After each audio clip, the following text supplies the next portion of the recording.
Welcome to Expert SEM Supply Chain Knowledge Sharing Session. In this session, let us see a term called OSHA. OSHA. It is Occupational Health Safety and Health Administration, which is a large regulatory agency of United States Department of Labor that originally had federal visitorial powers to inspect and examine workplaces. OSHA's mission is to assure safe and healthy working conditions for working men and women by setting and enforcing standards and by providing training, outreach, and education assistance. The agency is also charged with enforcing a variety of whistleblower statutes and regulation. OSHA's workplace safety inspection have been shown to reduce injury rates and injury cost without adverse effects to employment, sales, credit rating, or organization survival. The OSHA Act covers most private sector employees and employers, in addition to some public sector employers and workers in the 50 states in US and certain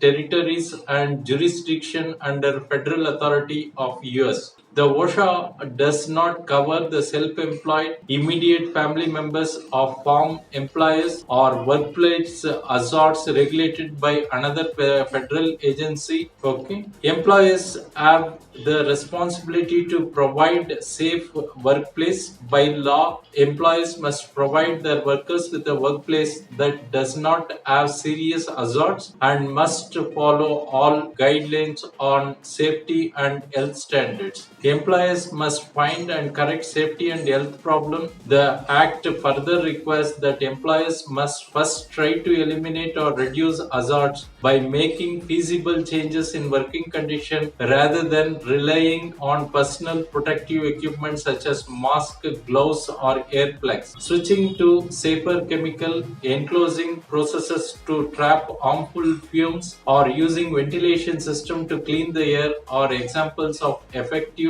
ways to reduce or eliminate the risk involved. Thanks for watching.